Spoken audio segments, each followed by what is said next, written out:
फिर भगवान की एक कथा नहीं अनेकों कथाओं के साथ जब परीक्षित जी अपनी समाधि में लीन है और समाधि में लीन होने पर श्री सुखदेव जी कहते हैं कि हे परीक्षित, हमारे सनातन जो हमारा ये धर्म है, जो सनातन पद्धति है, इस ई पुराण से श्रीमद् भागवत से ही 17 उपपुराण की रचना हुई। सबसे पहले भगवान कहते हैं कि विष्णु पुराण में 33,000 श्लोक हैं और पद्म पुराण के अंदर 55,000 श्लोक हैं। विष्णु पुराण के अंदर 33,000 श्लोक, पद्म पुराण के अंदर 55,000 श्लोक हैं और शिव पुराण जी के अंदर 24,000 श्लोक हैं।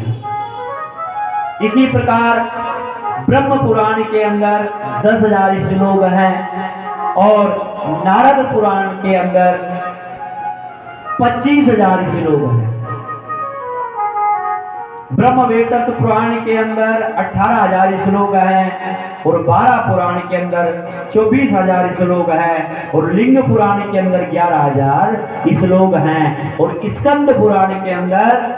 21,000 श्लोक हैं। वामन पुराण के अंदर 10,000 श्लोक हैं और मार्कंडेय पुराण के अंदर 9,000 श्लोक हैं। अग्नि पुराण के में 15,000 श्लोक है, 15,400 श्लोक है और भविष्य पुराण में जो है 14,500 श्लोक हैं और भागवत पुराण के अंदर 18,000 श्लोकों से ये संहिता भरी हुई है। कूर्म पुराण के अंदर 17,000 श्लोक है और मत्स्य पुराण के अंदर 14,000 श्लोक है और गरुड़ पुराण के अंदर जो है 19,000 श्लोक है और ब्रह्मांड पुराण के अंदर 12,000 श्लोक है। इस प्रकार भगवान उधर श्री सूत जी सोनक आदि ऋषियों को इस अमृत कथा का रासवत पान करवा रहे हैं। इधर इस अमर कथा को परीक्षित जी श्री सुखदेव जी के श्रीमुख से सुन रहे हैं। कहने लगे ये भागवत जी का तत्व जो सार है, इस भागवत जी के अंदर जो 9 प्रकार की भक्ति है, इस भक्ति पर जो मन क्रम के साथ भगवान का जो स्मरण करता है, उसकी एक नहीं अनेकों मंगल कामनाएं पूर्ण होती है। जो भगवान की इस दिव्य कथाओं का रासवत पान करता है, उसकी एक नहीं अनेकों कामनाएं पूर्ण होती हैं। और परीक्षित जी और उधर परीक्षित बारंबार भगवान की इस दिव्य अमरमयी कथा का आज वही संकट, वही घड़ी, वही समय, वही 28वां द्वापर, जिस द्वापर पर भगवान की एक नहीं अनेकों लीलाओं के साथ भगवान अपनी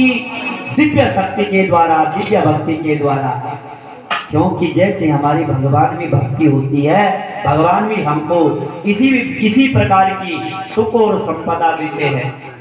इसी प्रकार की भगवान हमें ऐश्वर्य देते हैं और इसी प्रकार के भगवान हमें जो है अनेक प्रकार की संपदा देते हैं। क्योंकि इसी प्रकार जब परीक्षित ने आज वही घड़ी है, वही सत्र यज्ञ चल रहा है, वही जो कुमार ऋषि ने जो श्राप दिया था, उस श्राप का आज वही समय आ चुका है, वही मुहूर्त आ गया और उस समय जब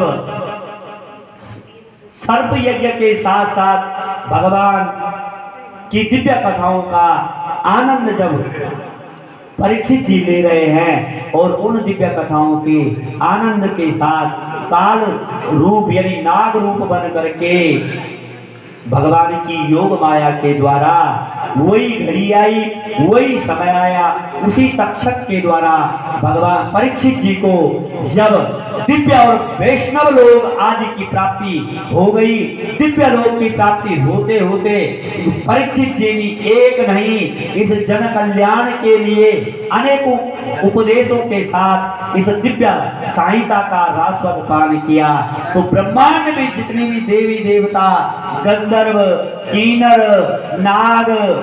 गंधर्व, पक्षी, सभी अनेकों प्रकार से उस उत्सव में उस दिव्य यज्ञ में आए और उस दिव्य यज्ञ में अनेकों प्रकार पर विमान पर बैठ करके राजा परीक्षित जी को दिव्य और अनेकों लोक की प्राप्ति हुई है। और इस भागवत की कथाओं का भी भगवान की जो ये अमृतमयी कथा है,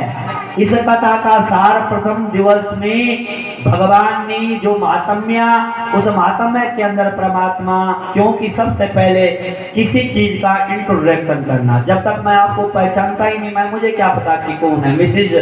तिवारी कौन है, जब तक मैं जानता नहीं हूँ। जब मेरा आपके साथ वार्तालाप होगा तभी जाकर के तो जानूंगा कि हमारे वकील साहब की जो है धर्मपत्नी मिसेज तिवारी है। तो यही इसी प्रकार जो महात्म्य है श्रीमद् भागवत महापुराण का महात्म्य के अंदर उस कथाओं का सार किसने किसको इस कथा का रसपान किया,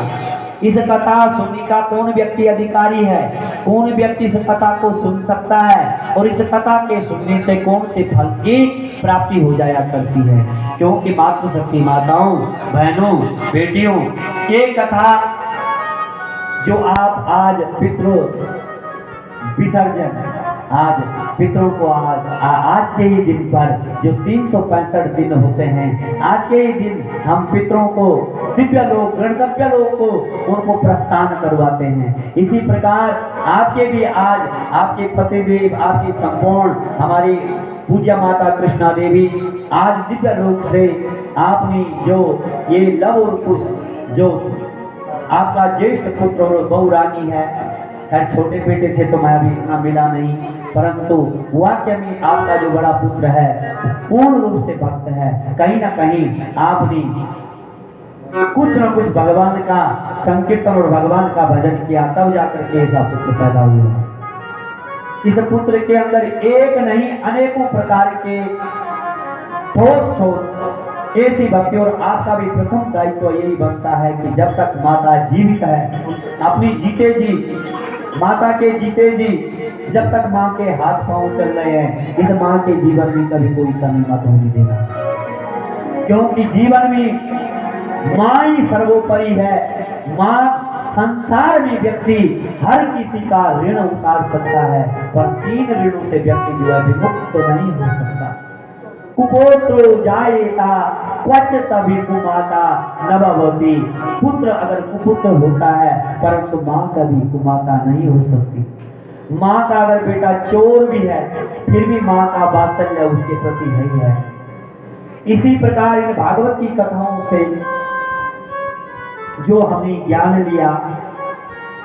इस ज्ञान को अगर सदा हम अपने परोपकार के साथ जीवन में उतारेंगे तो कुछ न कुछ भगवान की कृपा और गोविंद का आशीर्वाद, जिस प्रकार आज परीक्षित जी के ऊपर जब भगवान की कृपा हुई, परीक्षित जी ने जगत कल्याण अर्थ के लिए ही ये सत्र यज्ञ, ये सप्ताह यज्ञ किया है, अपने स्वार्थ के लिए नहीं, जगत के और आपके और हमारे कल्याण हित के लिए परीक्षित जी की और हमारे ऋषियों ने, महात्माओं ने एक नहीं अनेकों प्रकार के कष्टों के साथ साथ हमें इस साईं तो निश्चित रूप से